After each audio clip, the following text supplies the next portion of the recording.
नमस्कार विद्यार्थी मित्रांनो, तुमचे MPSC ॲस्पिरंट या चॅनलवर स्वागत आहे।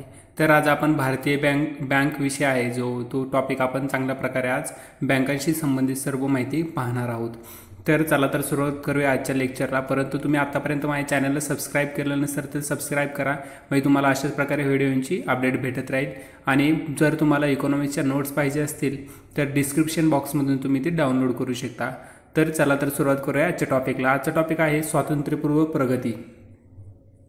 तर ह्याच्यामध्ये 1770 मध्ये अलेक्झांडर अँड कंपनीने कलकत्त्याला बँक ऑफ हिंदुस्तान नावाची भारतातील पहिली बँक स्थापन केली होती। ही भारतातील पहिली बँक होती। अलेक्झांडर अँड कंपनीने कलकत्त्याला स्थापन केली होती। नंतर त्याच्यामध्ये त्यांनी काही प्रेसिडेन्सी बँका स्थापन झाल्या होत्या। त्यामध्ये 3 प्रेसिडेन्सी बँका स्थापन झाल्या होत्या। त्याच्यामध्ये 1806 मध्ये पहिल्या प्रेसिडेन्सी बँकेची बँक ऑफ कलकत्ता येथे स्थापना झाली होती। नंतर 1809 मध्ये सनद मिळून तिचे रूपांतर प्रेसिडेन्सी बँक ऑफ बंगाल असे करण्यात आले। अगोदर बँक ऑफ कलकत्ता असं होतं, नंतर बँक ऑफ बंगाल असं करण्यात आलं त्याचं रूपांतर 1809 मध्ये। तर 1823 मध्ये त्याला नोटा छापण्याचा अधिकार दिला आणि नंतर 1839 मध्ये त्याला शाखा उघडण्याची अनुमती दिली। मग तो शाखा उघडू शकत होती ती बँक, प्रेसिडेन्सी बँक खूप ठिकाणी शाखा उघडू शकत होती। 1839 ला तशी तिला परवानगी देण्यात आली होती। नंतर 1840 मध्ये दुसरी प्रेसिडेन्सी बँक स्थापन झाली होती, ती होती बँक ऑफ बॉम्बे ह्या नावाची ही प्रेसिडेन्सी बँक होती। नंतर 1843 मध्ये तिसरी प्रेसिडेन्सी बँक स्थापन झाली, तिलाच बँक ऑफ मद्रास असं नाव होतं आणि ही तिसरी प्रेसिडेन्सी बँक आहे। अशाच पद्धतीने भरपूर बँका इंडियामध्ये स्थापन झाल्या। तसेच 1865 मध्ये Allahabad bank, alliance bank of Simla अशा पद्धतीने बँक स्थापन झाल्या। नंतर 1881 मध्ये अवध कमर्शियल बँक ही भारतीयांनी मर्यादित जबाबदारीच्या तत्वावर स्थापन केलेली पहिली बँक आहे। म्हणजे मर्यादित जबाबदारीच्या तत्वावर यांनी स्थापन केलेली ही बँक आहे अवध कमर्शियल बँक। ही पूर्ण भारतीयांनी तयार केलेली बँक होती। नंतर 1894 मध्ये लाला हरकिशन यांच्या अथक प्रयत्नामुळे पंजाब नॅशनल बँकेची स्थापना झाली। पंजाब नॅशनल बँक जी आत्ताची आहे तिची स्थापना 1894 मध्ये स्थापन केली ती लाला हरकिशन यांनी। ही संपूर्ण भारतीय मालकीची बँक पहिली बँक आहे। म्हणजे जे भारतीय आहेत त्यांच्या संपूर्ण मालकीची ही पहिली बँक होती। नंतर 1921 मध्ये तिन्ही प्रेसिडेन्सी बँका ज्या आपण बघितल्या, ज्या प्रेसिडेन्सी बँका बघितल्या 1806 ची बघितली, नंतर त्या ज्या पुढच्या 3 प्रेसिडेन्सी बँका बघितल्या तिचं 1921 मध्ये तिन्ही प्रेसिडेन्सी बँका एकत्र करून इम्पिरियल बँकेची स्थापना झाली होती। म्हणजे तिच्यापासून तिन्ही प्रेसिडेन्सी बँका 1921 ला एकत्र करून तिच्यापासून इम्पिरियल बँक स्थापन झाली होती। नंतर 1 जानेवारी 1949 ला RBIचे राष्ट्रीयकरण करण्यात आले। 1 जानेवारी 1949 ला RBIचे राष्ट्रीयकरण झालं। त्यासाठी RBI कायदा 1948 संमत करण्यात आला होता।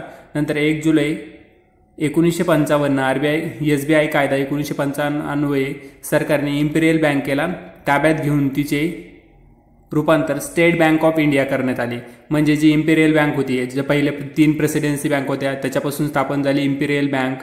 नंतर इम्पिरियल बँक पासून नंतर तिचं रूपांतर आपल्याला ह्याच्यामध्ये करण्यात आलं, स्टेट बँक ऑफ इंडियामध्ये करण्यात आलं। नंतर ते कधी झालं तर 1955 ला त्याचं रूपांतर स्टेट बँकमध्ये झालं होतं। हे रूपांतर 1951च्या अखिल भारतीय ग्रामीण पत पाहणी समितीच्या जे शिफारसीनुसार हे करण्यात आलं होतं। त्या पत पाहणी समितीचे जे अध्यक्ष होते ते कोण होते तर AD गोरवाला यांची समिती त्यावेळी स्थापन केली होती। तिने शिफारस केली होती आणि त्याच्यानुसार स्टेट बँक ऑफ इंडियाची स्थापना झाली होती। तर 1959 मध्ये सरकारने SBI कायदा 1959 संमत केला होता। त्यानुसार 8 संस्थानिकांच्या बँका ताब्यात घेण्यात आल्या होत्या। त्याच्यामध्ये हैदराबाद बँक वगैरे अशा 8 संस्थानिकाच्या बँका ताब्यात घेण्यात आल्या होत्या।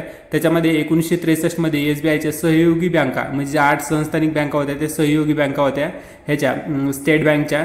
तर त्या सहयोगी बँकांपैकी बँक ऑफ बिकानेर आणि बँक ऑफ जयपूर यांचे विलिनीकरण करण्यात आले व विलिनीकरण तयार करून त्यालाच bank of Bikaner and Jaipur असं नाव देण्यात आलं होतं 1963 ला। मग त्यांची संख्या 7 झाली होती। त्यानंतर बँकांची संख्या त्यावेळेस 7 झाली सहयोगी बँका SBIच्या। नंतर 13 ऑगस्ट 2008 ला म्हणजे 13 ऑगस्ट 2008 ला स्टेट बँक ऑफ सौराष्ट्राचे SBI मध्ये विलीन झालं। जी परत नंतर संस्थानिक बँक होती म्हणजे सहयोगी बँक ती सौराष्ट्र होती, ती सुद्धा 13 ऑगस्ट 2008 ला विलीन करण्यात आली। ह्याच्यावरच GST आहे पूर्व परीक्षेला 2017 मध्ये प्रश्न पण याच्यावर येऊन गेलेला आहे। नंतर आहे 26 ऑगस्ट 2010 मध्ये स्टेट बँक ऑफ इंदोर हिचे CSBI मध्ये विलिनीकरण झाले। त्याच्यानंतर मग फक्त 5 बँके विलिनीकरण करायच्या राहिल्या होत्या। त्या 5 बँकेचं विलिनीकरण ऑगस्ट 2016 उर्वरित 6 म्हणजे ज्या 5 बँका राहिल्या होत्या त्यांचं आणि महिला बँकेचे SBI मध्ये विलिनीकरण करण्यात आलं। नंतर आहे 19 जुलै 1969ला 14 खाजगी बँकांचे राष्ट्रीयकरण करण्यात आलं। ज्या खाजगी बँका होत्या त्यांचं राष्ट्रीयकरण करण्यात आलं का तर समावेशन म्हणजेच खाली ग्रामीण भागापर्यंत बँकांचा पुरवठा झालेला नव्हता, म्हणजे शाखा उघडण्यात आलेल्या नव्हत्या। त्या शाखा उघडावं म्हणून बँकेचं राष्ट्रीयकरण करण्यात आलं इंदिरा गांधींच्या काळामध्ये। याच्या ठेवी जून 1969 मध्ये 50 कोटीपेक्षा अधिक होत्या, म्हणजे ज्या बँकांच्या ठेवी 50 कोटीपेक्षा अधिक होत्या त्याच बँकांचं त्यावेळेस राष्ट्रीयकरण करण्यात आलं। आणि त्याच्यामध्ये कारणे काय होती राष्ट्रीयकरण करण्याचे, तर आर्थिक सत्तेचे केंद्रीकरण दूर करणे, म्हणजे आर्थिक सत्ता काहींकडेच म्हणजे केंद्रित झालेली होती त्यांचं केंद्रीकरण दूर करायचं होतं। नंतर अग्रक्रम क्षेत्राला कर्जपुरवठा करायचा होता, म्हणजे शेती वगैरे जे अग्रक्रम क्षेत्र असतात त्याला कर्जपुरवठा करण्यासाठी। नंतर ग्रामीण भागात बँकांच्या शाखांचा विस्तार करण्यासाठी, मी आत्ताच म्हटलं ग्रामीण भागांमध्ये त्यावेळेस बँक नव्हते त्यांचं विस्तार करण्यासाठी म्हणजेच राष्ट्रीयकरण करण्यात आलं होतं बँकांचं। नंतर प्रादेशिक समतोल साधणे, म्हणजे प्रादेशिक असमतोल निर्माण झाला ते साधण्यासाठी ह्या बँकांची राष्ट्रीयकरण करण्यात आलं होतं। ह्या 14 बँका कोणत्या होत्या, तर या 14 बँका अशा होत्या की पहिली होती सेंट्रल बँक ऑफ इंडिया, हिचं 1911ला स्थापन झाली। नंतर बँक ऑफ इंडिया 1906ला स्थापन झाली। नंतर पंजाब नॅशनल बँक हे आपण आत्ताच पाहिलं 1894ला स्थापन झाली होती। नंतर बँक ऑफ बडोदा 1908ला स्थापन झाली होती। नंतर युनायटेड बँक ऑफ इंडिया ही 1950ला स्थापन झाली। नंतर युनायटेड कमर्शियल बँक 1943ला ही स्थापन झाली होती। नंतर कॅनरा बँक 1906, नंतर देना बँक 1938, नंतर union bank of India 1919, Allahabad bank 1865, syndicate bank 1925 व इंडियन ओव्हरसीज बँक 1836, नंतर इंडियन बँक 1907 आणि बँक ऑफ महाराष्ट्र 1935। ह्याच्यामध्ये हे लक्षात ठेवायचं स्टेट बँक आहे तिचं कधीही राष्ट्रीयकरण झालेलं नाही, ती फक्त शासनाची मालकीची असल्यामुळे सर्वांना वाटतं तिचं राष्ट्रीयकरण झालेलं आहे, परंतु तिचं राष्ट्रीयकरण झालेलं नाही आहे, ती फक्त सरकारची मालकीची बँक आहे। आणि नंतर ह्या ज्या 14 बँका होत्या त्यांचं राष्ट्रीयकरण त्यावेळेस झालं होतं। नंतर 15 एप्रिल 1980 6 बँकांचे राष्ट्रीयकरण करण्यात आलं त्यावेळेस। कधी तर 15 एप्रिल 1980ला ज्या पहिल्या बँकेचं राष्ट्रीयकरण कधी करण्यात आलं तर 1969ला करण्यात आलं। त्याच्यानंतर 1980 मध्ये 6 बँकांचं राष्ट्रीयकरण करण्यात आलं। त्या 6 बँका खाली मी दिलेल्याच आहेत। त्याच्यानंतर त्यांचं कसं राष्ट्रीयकरण करण्यात आलं, त्याच्या काय नंतर अटी होत्या, तर 14 मार्च 1980 रोजी 200 कोटीपेक्षा अधिक ज्यांच्या ठेवी होत्या, म्हणजे त्यांचं भागभांडवल किंवा ठेवी म्हटलं तर चालेल, त्यांचं जेवढं होतं म्हणजे 200 कोटीपेक्षा जास्त ज्यांच्या होत्या त्यांचं राष्ट्रीयकरण इथं करण्यात आलं। तर जे 69ला झालं तर त्यावेळेस त्याला 50 कोटी ठेवी पाहिजे होत्या, तर इथं 200 कोटी असं ह्याच्यामध्ये ह्यांचं 200 कोटीवाल्यांचं राष्ट्रीयकरण यावेळेस करण्यात आलं। त्या कोणत्या 6 बँके होत्या, तर आंध्र बँकवर STIला मेन्सला याच्यावर प्रश्न पण आलेला आहे, पूर्व परीक्षेला सुद्धा याच्यावर प्रश्न आलेला आहे की राष्ट्रीयकरण झालेल्या बँका खाली ह्याच्यामध्ये पर्याय दिले होते त्यातली कोणती बँकेचं राष्ट्रीयकरण झालं आहे असं विचारलं होतं, ते आंध्रा बँक आहे। नंतर न्यू बँक ऑफ इंडिया, नंतर ओरिएंटल बँक ऑफ इंडिया, नंतर कॉर्पोरेशन बँक, नंतर पंजाब अँड सिंध बँक, ती दुसरी पहिली होती ती पंजाब बँक होती। नंतर ही आहे पंजाब अँड सिंध बँक आहे, नंतर विजया बँक। असे 6 बँकेचं राष्ट्रीयकरण 15 एप्रिलला करण्यात आलं, 15 एप्रिल 1980ला। आणि 4 सप्टेंबर 1993ला तोट्यात चाललेल्या न्यू बँक ऑफ इंडियाचे विलिनीकरण पंजाब नॅशनल बँकेत करण्यात आलं। पंजाब नॅशनल बँकेबद्दल पाहिलं आपण 1894ला तिची स्थापना झाली होती, तिच्यामध्ये न्यू बँक ऑफ इंडियाचे विलिनीकरण झाले। कधी 4 सप्टेंबर 1993ला त्याच्यामध्ये विलिनीकरण झालं। सध्या सार्वजनिक क्षेत्रातील बँकांची संख्या 27 वरून 12 झाली आहे। ज्या सार्वजनिक क्षेत्रामध्ये 27 बँका होत्या त्यांची संख्या कमी होऊन आता 12 झाली आहे। यानुसार 4 प्रमुख बँका होत्या, ज्या 4 प्रमुख बँकांमध्ये काही बँकांचं विलिनीकरण करण्यात आलं, त्या 10 बँकांचं विलिनीकरण करण्यात आलं। ते कधी झालं तर 30 ऑगस्ट 2019ला त्यांचं विलिनीकरण करून 27 बँकांपैकी फक्त 12 बँक शिल्लक राहिल्या व त्यांचं 12 बँकमध्ये विलिनीकरण करण्यात आलं होतं, म्हणजेच 10 बँकेचं प्रमुख 4 बँकांमध्ये। त्याच्यामध्ये जे आहे पहिली Punjab national bank, Punjab national बँकमध्ये ओरिएंटल बँक, युनायटेड बँक अशा 2 बँकेचं विलिनीकरण करण्यात आलं. कधी तर 30 ऑगस्ट 2019ला ही अपडेट माहिती आहे. ह्याच्यानंतर कोणतंही विलिनीकरण झालेलं नाही. त्याच्या अगोदर भरपूर बँकेचं विलिनीकरण झालं होतं. सार्वजनिक क्षेत्रातल्या विजया बँक आहे, तसंच भरपूर बँकांचं विलिनीकरण त्यावेळेस झालं होतं. त्याच्यापैकी आत्ता सध्या जी 12 बँका शिल्लक राहिलेल्या आहेत, त्यातले 4 प्रमुख बँकांमध्ये आत्ता 10 बँकांचं विलिनीकरण झालं. कधी तर 30 ऑगस्ट 2019ला करण्यात आलं. नंतर कॅनरा बँक जे आहे त्याचं सिंडिकेट बँकमध्ये विलिनीकरण करण्यात आलं. कॅनरा बँकेमध्ये सिंडिकेट बँकेचं विलिनीकरण करण्यात आलं. नंतर युनायटेड बँक जे युनियन बँक आहे तिच्यामध्ये आंध्र बँक, कॉर्पोरेशन बँक हे अशा 2 बँकांचं विलिनीकरण करण्यात आलं. नंतर इंडियन बँकमध्ये अलाहाबाद बँक यांचं विलिनीकरण करण्यात आलं. कारण असं बँकांना सध्या बँक बुडीचं खूप सारं हे चाललं होतं. म्हणजे पंजाब नॅशनल बँकसुद्धा बुडण्याच्या मार्गावर होती. अशा भरपूर बँकांचं हे होत होतं.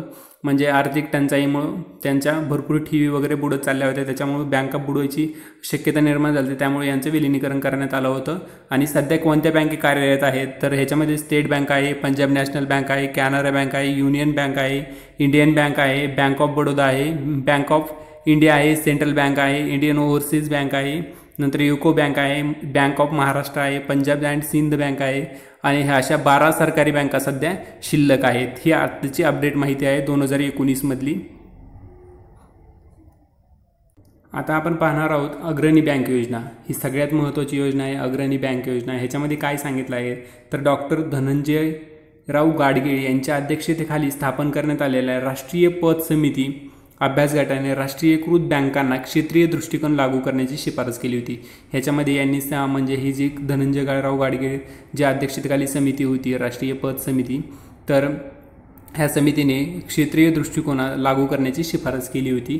त्याच्यानुसार 1969ला या प्रश्नाचा अभ्यास करण्यासाठी FKF नरिमन यांच्या अध्यक्षतेखाली बँक व्यावसायिकांची समिती स्थापन करण्यात आली. नरिमन समितीने गाडगीळ यांचा क्षेत्रीय सेवा दृष्टिकोन मान्य करून, जो क्षेत्रीय सेवा दृष्टिकोन कुणी सांगितला होता अगोदर धनंजयराव गाडगीळ समितीने सांगितला होता, त्याचा जो मान्य केला होता नरिमन समितीने, तो मान्य करून मूर्त स्वरूप दिले आणि अग्रणी बँक योजना तयार केली. जे धनंजयराव गाडगीळांनी क्षेत्रीय दृष्टिकोन तयार केला त्याला मान्यता भेटली कोणत्या समितीनुसार तर नरिमन समितीनुसार, आणि ते अग्रणी बँक योजना तेव्हापासून लागू झाली.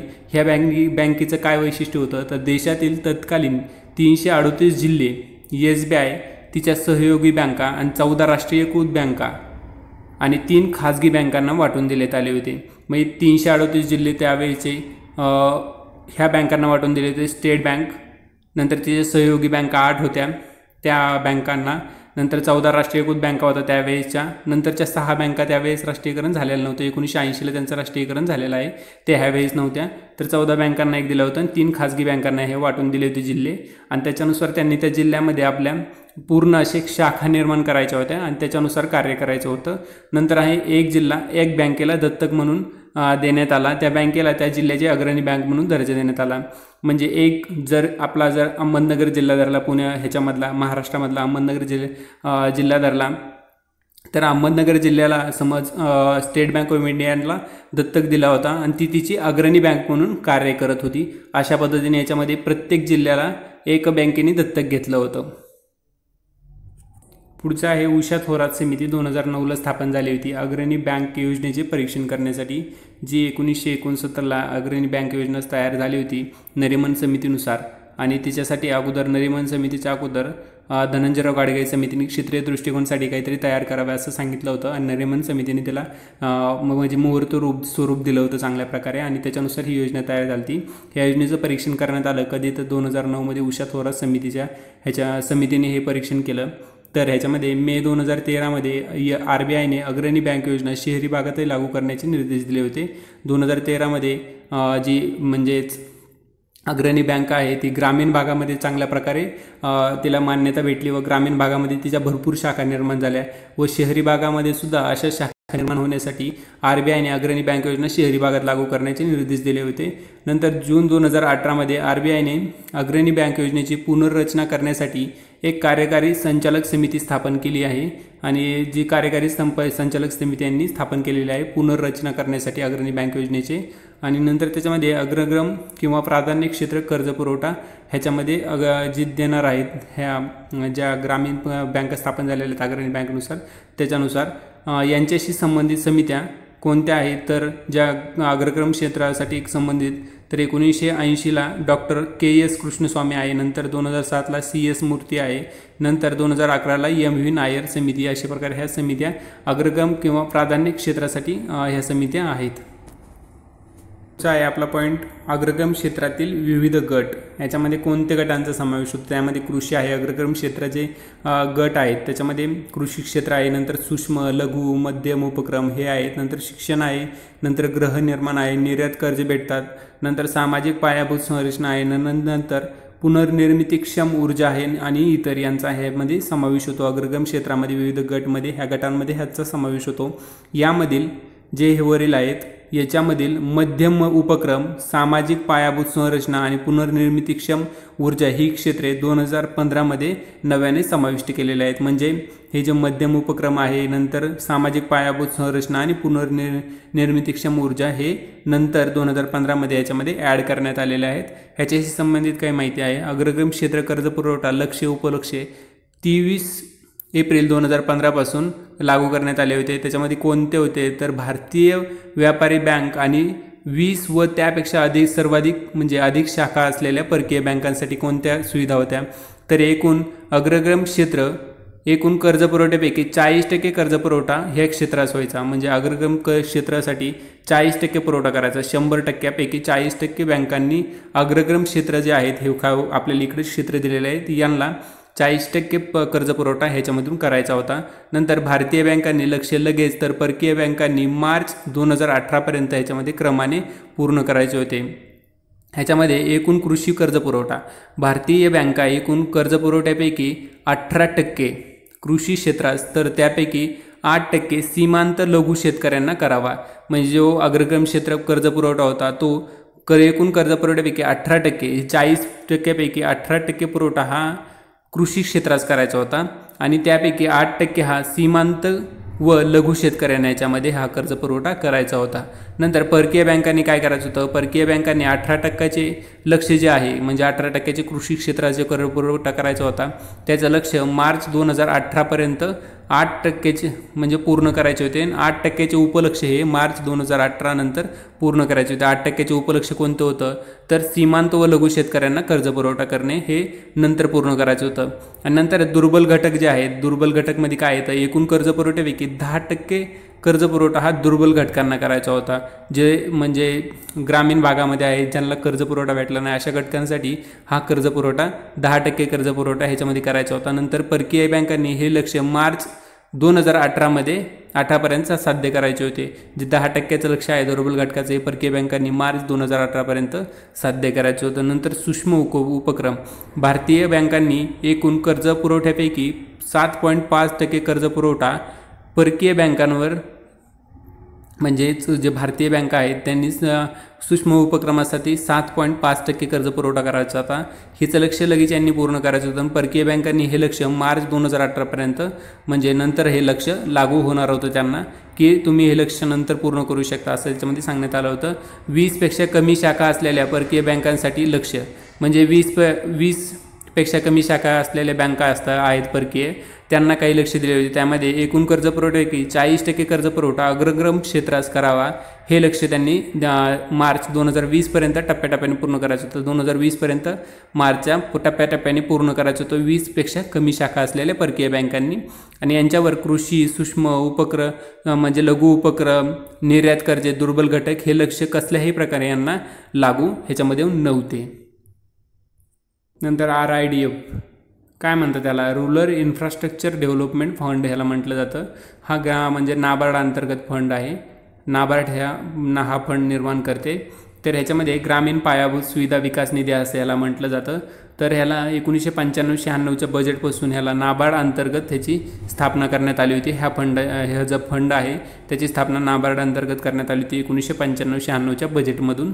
तर याचं अग्रक्रम क्षेत्रातील लक्ष्य पूर्ण न करणाऱ्या व्यापारी बँकांना कर्ज पुरवठ्यातील फरका एवढे पैसे यामध्ये ठेवायचे होते। आपण जे अग्रक्रम क्षेत्र कर्ज पुरवठा पाहिलं सगळं ते जे लक्ष्य पूर्ण करणाऱ्या ज्या बँका त्यांनी जेवढा पैसा शिल्लक राहिला आहे तो पैसा ह्याच्यामध्ये गुंतवणूक करायची होती आणि याच्यावर व्याजदरसुद्धा हे म्हणजे नाबार्ड देणार होतं।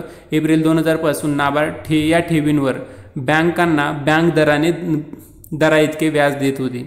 म्हणजे ज्या नाबार्ड अंतर्गत ठेवी ठेवलेल्या आहेत RIDF मध्ये त्या ठेवींना बँकांना काही दराने म्हणजे बँक दराने व्याज देत होती।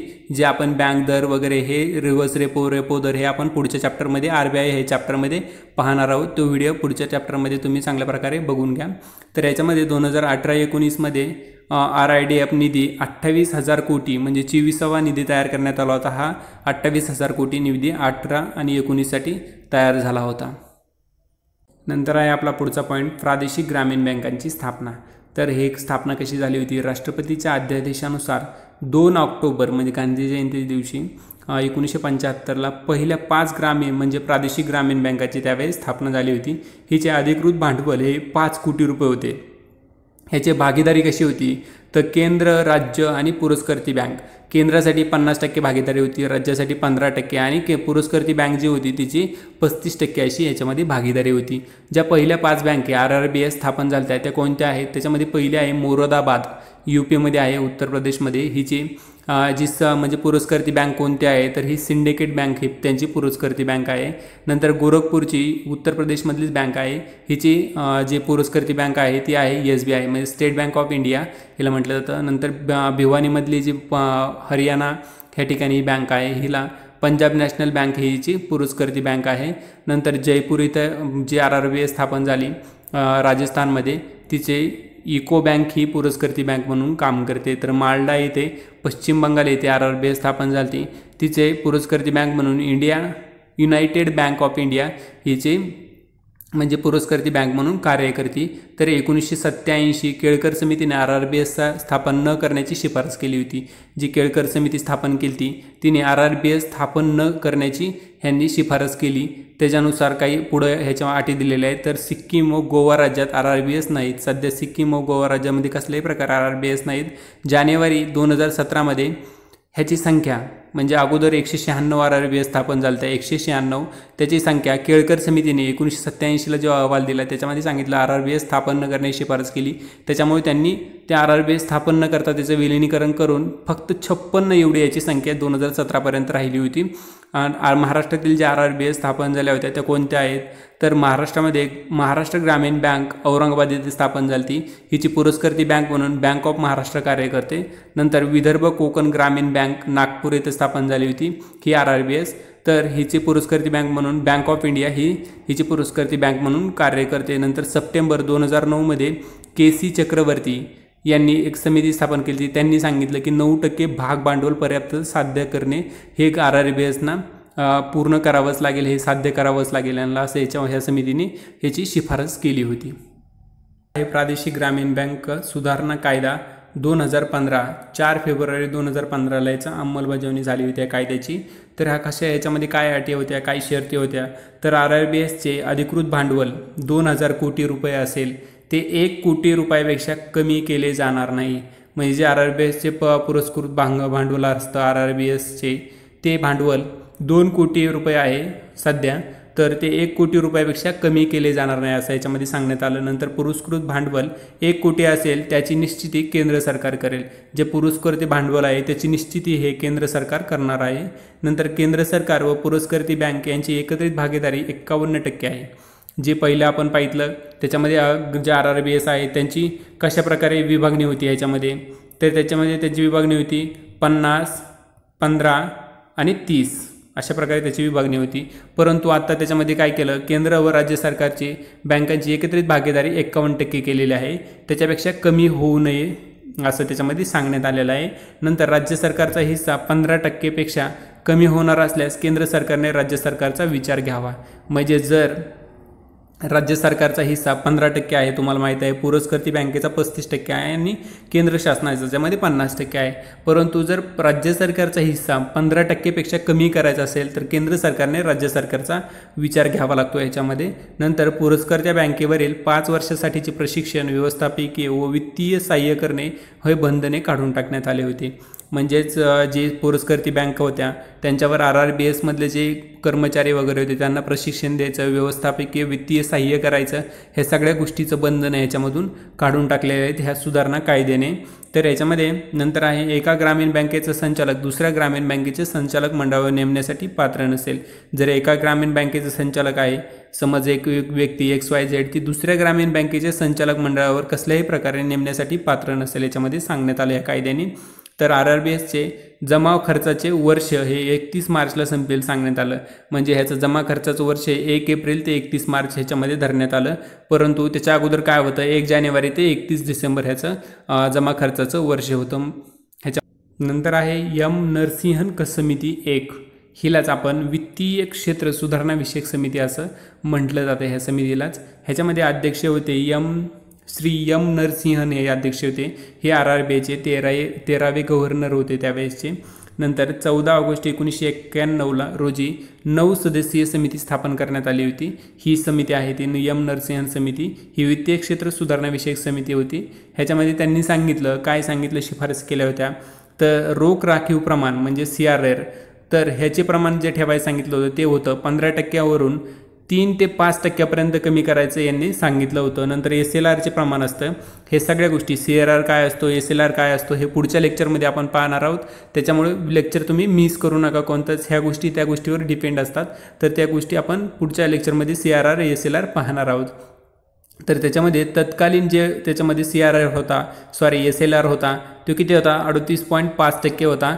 तो 25%पर्यंत कमी करावा ह्या सांगितलं होतं. कारण बँकिंगकडचं त्यावेळेस भागभांडवल वाढेल म्हणजे भांडवल वाढेल व बँका सगळ्यात जास्त कर्ज देतील. त्याच्यामुळे बाजारामध्ये पैसा खेळता होऊन थोडंफार प्रमाणात महागाई निर्माण होऊन चांगले म्हणजे अर्थव्यवस्थेला थोडी सुधारणा होतील याच्यामध्ये असं त्यांचं सुचवण्यात आलं होतं. SLR थोड्या प्रमाणात कमी करावा असं सांगितलं होतं.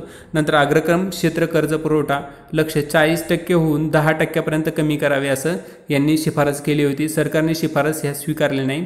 म्हणजे जे अग्रक्रम क्षेत्र कर आपण पाहितलं मगाशी कोणते आहेत काय वगैरे सर्व त्याची माहिती पाहितली आहे.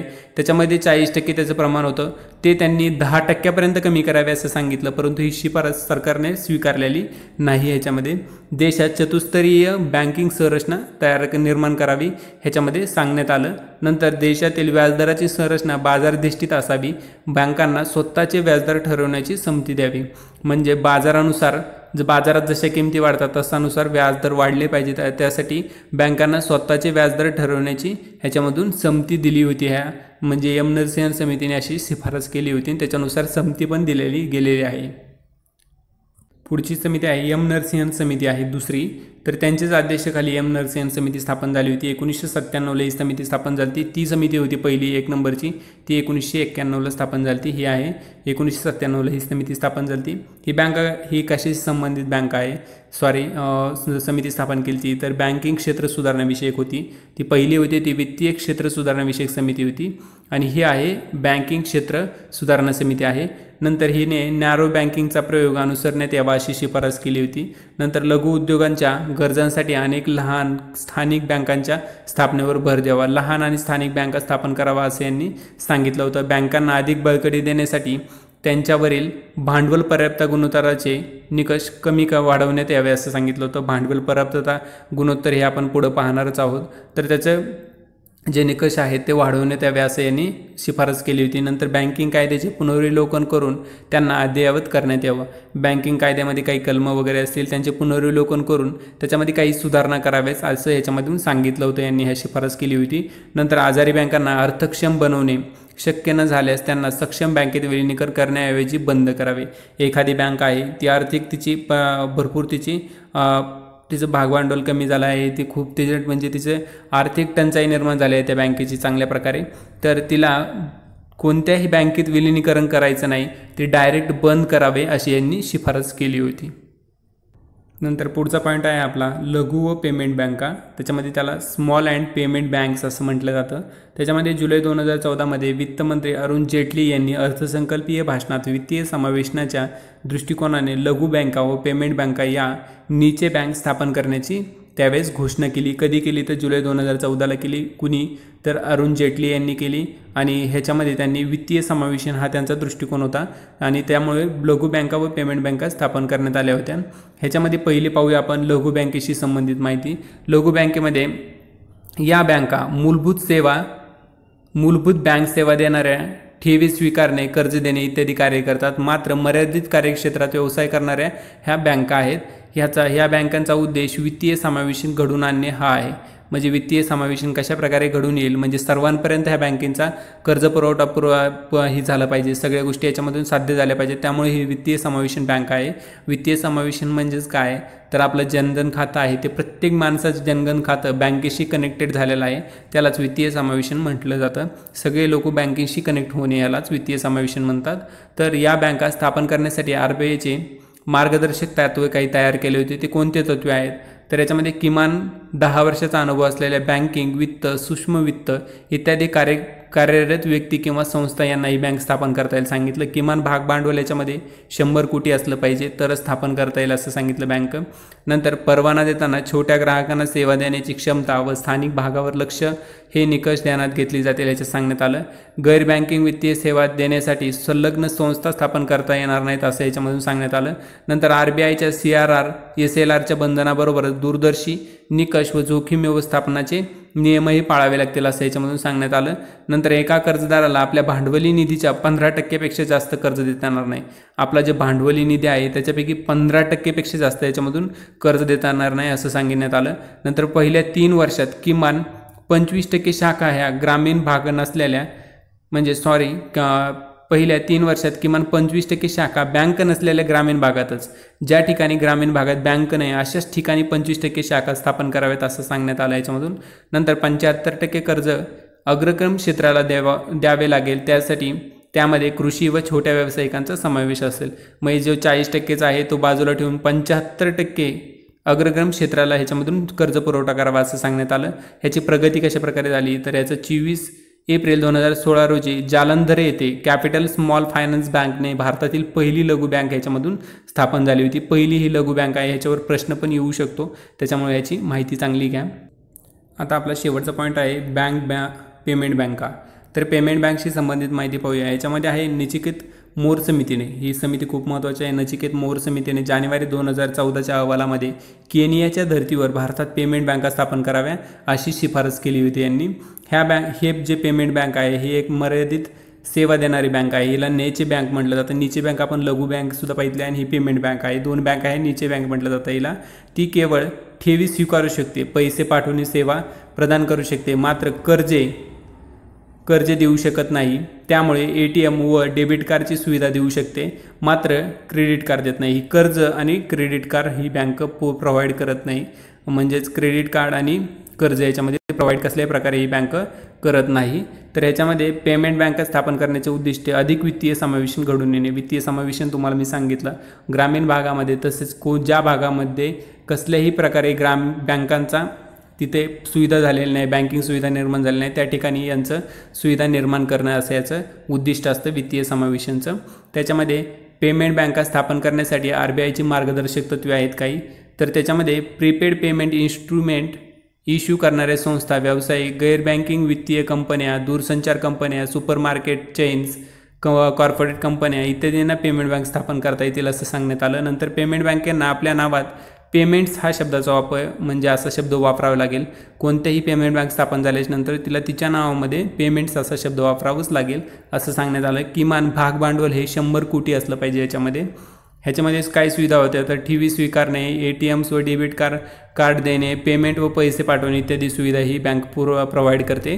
नंतर मात्र त्यांना क्रेडिट कार्ड देता येत नाही.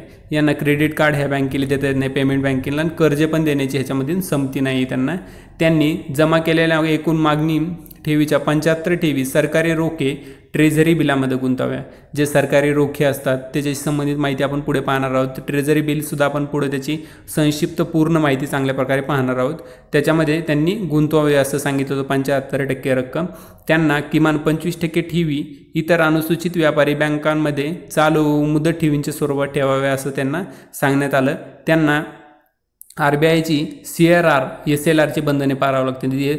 आपण हे पुढच्या लेक्चरमध्ये पाहणार आहोत. CRR आणि SLRची बंधने पूर्ण पाळावी लागतील असं सांगण्यात आलं. ह्याची प्रगती झाली कशी तर जुलै 2015 रोजी RBIने आलेल्या 41 अर्जापैकी 11 कंपन्यांना पेमेंट बँक स्थापन करण्याची मान्यता दिली. आणि नंतर ज्या 11 बँकांना मान्यता दिली होती पुढं पाहूया. तर 11 एप्रिल 2016 रोजी एअरटेल कॉमर्स सर्व्हिस लिमिटेड या भारतीय एअरटेल कंपनीने ह्या संलग्न संस्थेला RBIने पेमेंट बँकेचा औपचारिक परवाना प्रदान केला आणि ही पहिली बँक देशामधली पेमेंट बँक स्थापन झाली होती. तर अशा प्रकारे हे पेमेंट बँकबद्दल माहिती पाहितलं आहे. असं बँकिंग क्षेत्र आपण सर्व प्रमाणात पाहितलं आहे. बँकांशी संबंधित माहिती आपण पुढे पण पाहणार आहोत. सगळं तुम्हाला लेक्चर चांगल्या प्रकारे भेटून जातील. जर चॅनलला सबस्क्राईब केलं नसेल, तुम्हाला अशी लेक्चर पाहिजे असेल तर चॅनलला सबस्क्राईब करा आणि माझ्या व्हिडिओला लाईक आणि कमेंट करा, म्हणजे तुमच्यापर्यंत हे सर्व व्हिडिओ पोहोचतील. तर तुम्हाला पुढच्या लेक्चरसाठी तुम्हाला लिंक दिलेलं आहे डिस्क्रिप्शन बॉक्समध्ये, ते तुम्ही पाहू शकता तिथूनसुद्धा. आणि तुम्ही चॅनलला सबस्क्राईब केलं तर तुम्हाला त्याच्यावर अपडेटसुद्धा भेटून जातील. थँक्यू.